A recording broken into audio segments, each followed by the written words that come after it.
Swamiji said, whatever you think, that you will be. If you think yourself weak, you will be. If you think yourself strong you will be. Thank you. Next up, on this auspicious occasion of Universal Brotherhood Day, I would like to call Shri Pankaj Kumar sir to enlighten us with the importance of the day.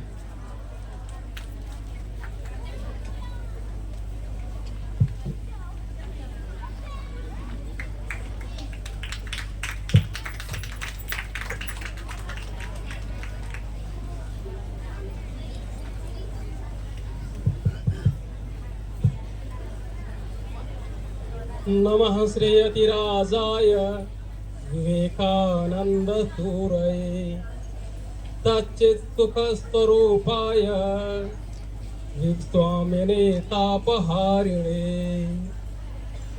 जिनके ओजस्वी वचनों से गूंज उठा था विश्व गगन, वही प्रेरणा पुंज हमारे स्वामी पूज्य विवेकानंद।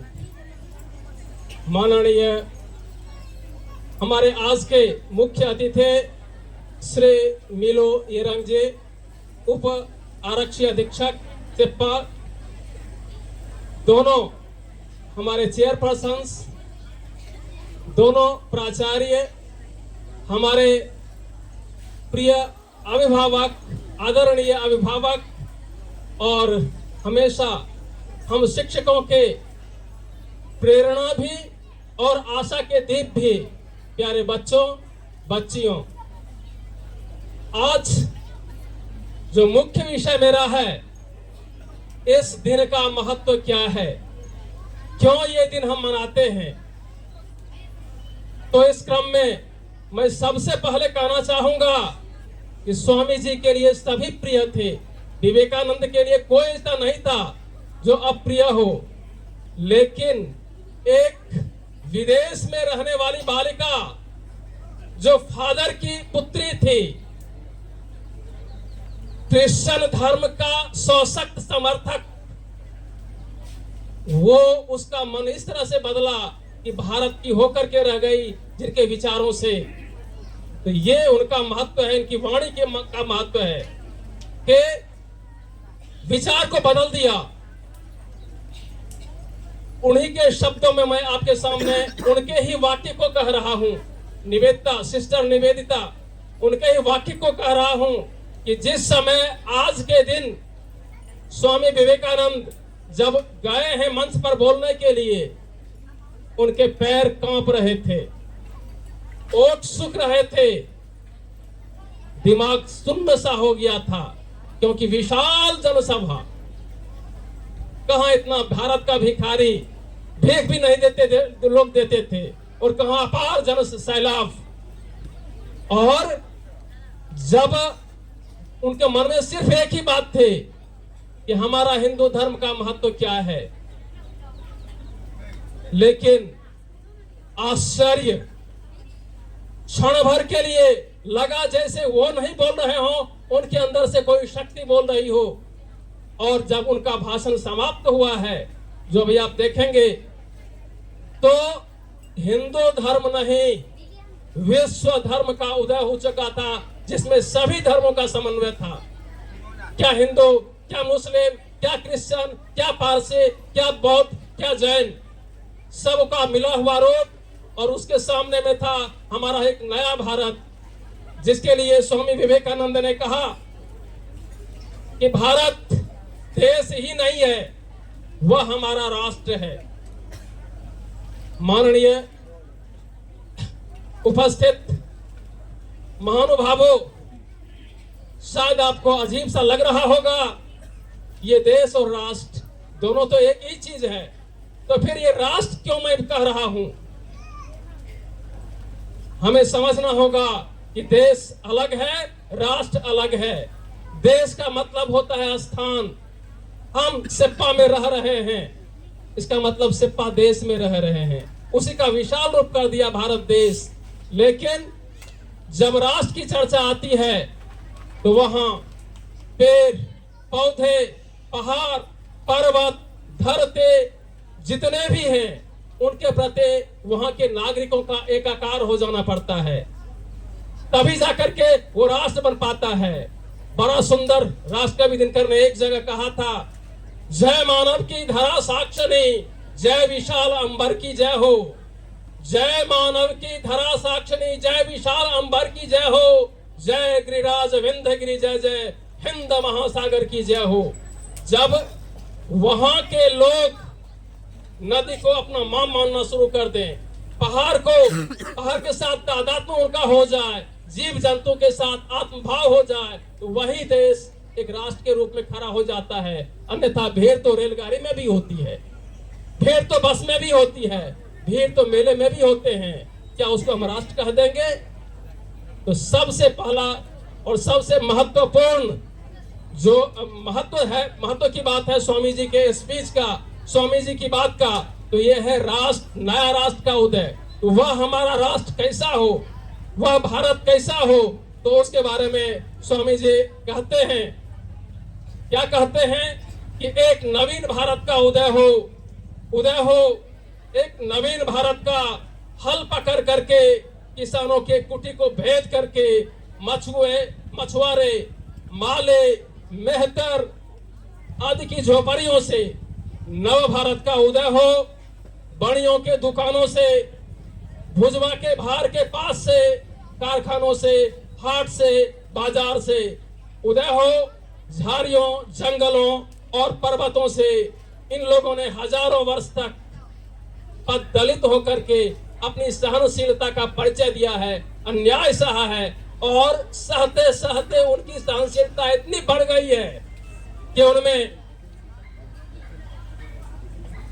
गजब करने की शक्ति आ गई है। सत्तू खा करके, अगर सत्तू खा करके पूरे विश्व पर ये अपना राज करने चले हैं।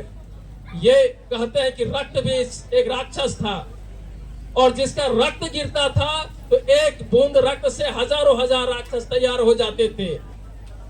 उसी तरह हम भारतीय हैं, आधी रोटी खा करके भी वो शक्ति उत्पन्न कर लिए हैं जो दुनिया में फिर से छा जाने की मत्ता रखते हैं। बड़ा ही सुंदर भाव से राष्ट्रकवि दिनकर ने एक जगह बोला है, संचित करो लहो, लहू है जलता सूर्य जवानी का। संचित करो लहो, लहू है जलता सूर्य जवानी का। धमनी में इससे बसता है निर्भय तुर्य जवानी का। पत्थर सी हो मांसपेशियां, पत्थर सी हो मांसपेशियां, लोहे सा भुजदंड अभय, नस नस में हो लहर आग के, तभी जवानी पाती जय। जब हम राष्ट्र की चर्चा करते हैं तो यहाँ राष्ट्र में हमारे युवकों को इस तरह से होना होगा, उत्साह से भरना होगा, तभी जाकर के हमारा राष्ट्र बन पाएगा। जवान का मतलब ये नहीं है कि बस उम्र बढ़ गया जवान हो गए। स्पष्ट इसमें कहा गया है कि लहू जिस पर है, और वो लहू जो खोलता हुआ लहू है, जो अन्याय का विरोध कर सकता है, वो लहू है। ठीक इसके आगे दिनकर जी कहते हैं, कौन बराई उस नद का, कौन बराई उस नद का, जिसमें न उठी उत्ताल लहर, आंधी क्या 49 हवाएं, उठी नहीं जो 7 हहर। सिंधु नहीं सर कहो उसे, जो चंचल नहीं तरंगों से, मुर्दा कहो उसे जिसका दिल भरा नहीं उमंगों से। जो व्यक्ति जिसके दिल में उत्साह नहीं है, अन्याय अगर हो रहा है तो उसके प्रतिकार का अगर साहस नहीं है, वह मनुष्य कहलाने के काबिल नहीं है। जवान तो कभी हो ही नहीं सकता। उसके बाहु में, उसके भुजदंड में आग होनी चाहिए, शक्ति होनी चाहिए कि अन्याय को पकड़ के उसको उलट करके भागा दे और न्याय की स्थापना कर सके। ये महत्व है आज के दिन का और स्वामी जी के स्पीच का। आगे भी जब हम देखते हैं तो भारत जैसा देश, लोग कहते थे कि भारत गरीबों का देश है, सपेरों का देश है, भूख नंगों का देश है। उस देश के बारे में स्वामी विवेकानंद कहते हैं कि अरे ये वही धरती है जहां देवता भी आने के लिए लालायित होते हैं। जननी जन्मभूमि स्वर्गादपि गरीयसी। आदरणीय सभी श्रोतागण, महानुभावों, मैं आपसे इस दिन पर यह कहना चाहूंगा कि यदि स्वामी विवेकानंद, यदि आप चाहते हैं कि हम मनुष्य बनकर के राष्ट्र के लिए कुछ करें, संसार के लिए कुछ करें, तो आप समय अगर आपके पास है तो अवश्य पढ़िए complete work of Swami Vivekananda. ज्यादा नहीं, 8 वॉल्यूम में है। अगर आप बहुत व्यस्त हैं, उतना समय नहीं है पढ़ने का, आप विवेकानंद साहित्य पढ़िए, उतना भी समय नहीं है। सिस्टर निवेदिता की लिखी हुई एक बुक है, my Guru and his message, बहुत पतली पुस्तक है, वो पढ़िए। अगर ये भी आपके पास समय नहीं है तो हमारे अरुण ज्योति के कार्यकर्ता हैं, इस्तेपा में उसका कार्यालय है, विवेकानंद केंद्र यहाँ है। लगातार हम शिक्षकों के संपर्क में रहिए। आप स्वामी विवेकानंद क्या थे, क्या चाहते थे, आपको स्पष्ट हो जाएगा। इसी क्रम में जो अभी तमाम BKVs, न केवल बेसांग, हर जगह एक अभियान चल रहा है, अमृत परिवार। वैसा परिवार बनाएं जो अमृत के तत्वों से भरपूर हो, जो बच्चों को जीवन दे सके, सराउंडिंग को जीवन दे सके, ताकि हमारा राष्ट्र पुनः उठ खड़ा हो। कि तेरा विराट यह रूप कल्पना तक पर नहीं समाता है, कितना कहूं मगर कहने को शेष बहुत रह जाता है। बहुत बहुत धन्यवाद। Thank you, sir, for your warm and welcoming speech and enlighten us in our hearts. Your words will definitely echo in our hearts after today.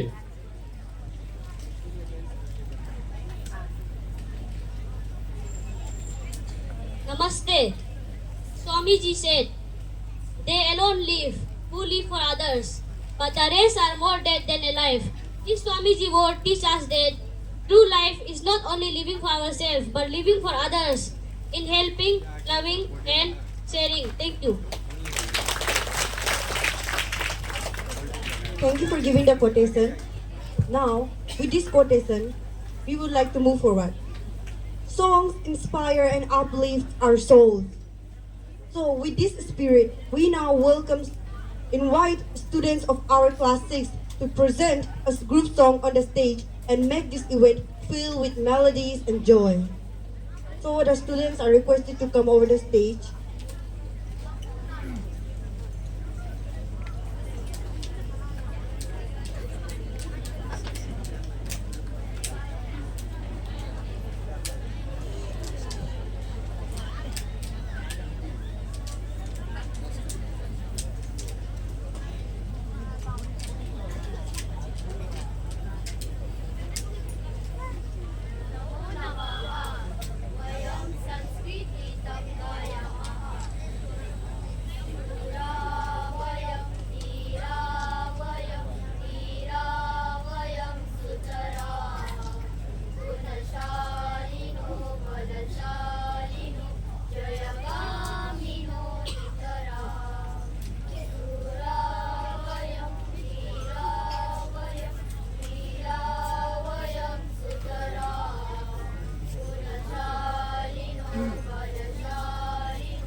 चिन्तकानियतं सूरा वयं धीरा वयं वीरा वयं सुतरा गुणशालिनो बलशालिनो जयगामिनो नितरा धनकामना सुखवासना न च वञ्चना हृदये ऊर्जस्वला वर्चस्वला अतिनिश्चला विजये सूरा वयं धीरा वयं वीरा वयं सुतरा गुणशालिनो बलशालिनो जयगामिनो नितरा गतवीर्ययो धृतनीत्ययो धृतसंकयो निखिला यामो वयं संग्राङ्गणं विजयार्थिनो बाला सूरा वयं धीरा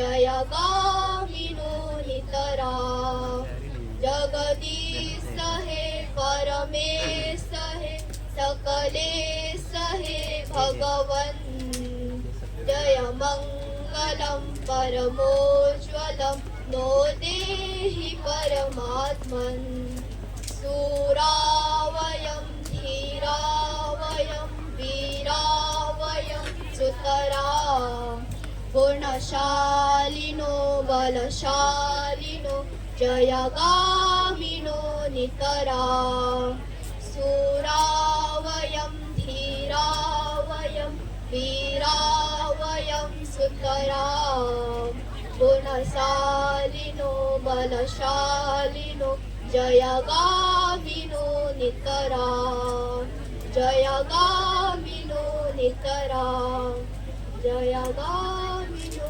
नितरा धन्यवाद.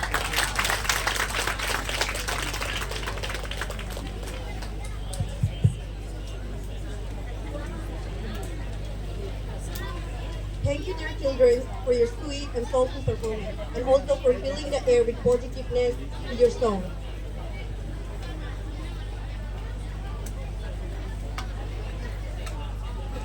Namaste. Swami Vivekananda said, believing others is easy, but believing in yourself, that's the real challenge.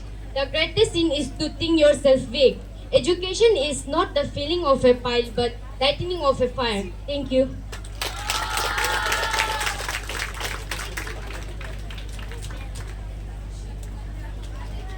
Ladies and gentlemen, get ready to relive history. Back in 1993, a voice from India shook the world stage in Chicago, speaking of harmony, peace, and universal brotherhood. That voice was none other than Swami Vivekananda's. And today, right here,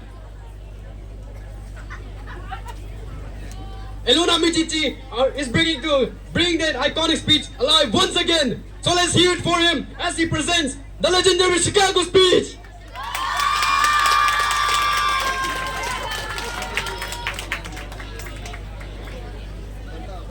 Sisters and brothers of America, it fills my heart with joy unspeakable to rise in response to the warm and cordial welcome which you have given us. I thank you in the name of the most ancient order of the monks in the world.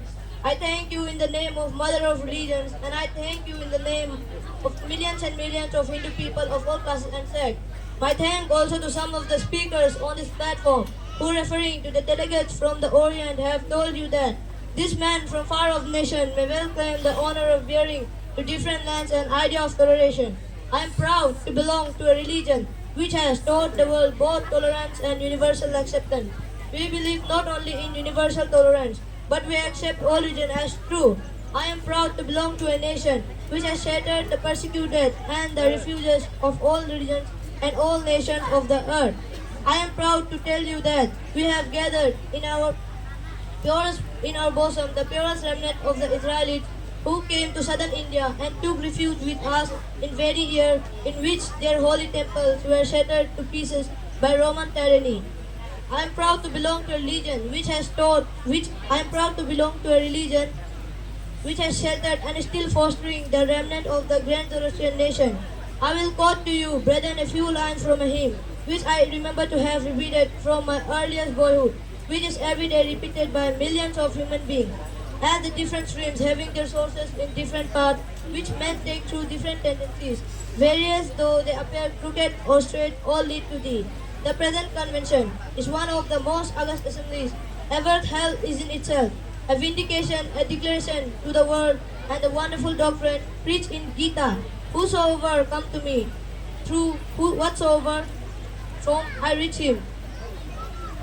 All men are struggling through the path which in the end lead to me.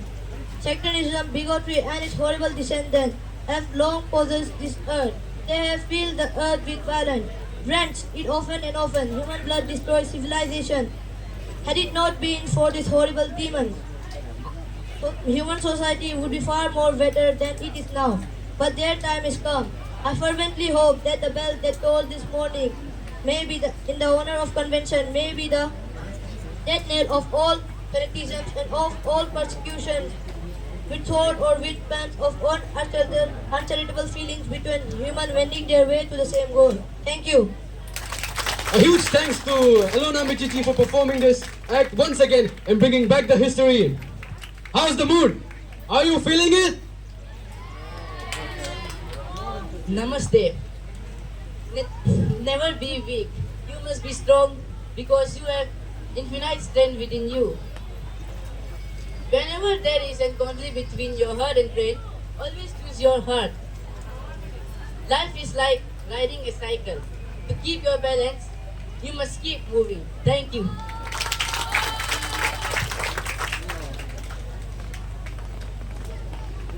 Ladies and gentlemen, the stage is about to be taken over by the most energetic performance of the day. Get ready to see some smiles. Get ready to see some moves and a lot of adorable moments because here they come with their action dance performance.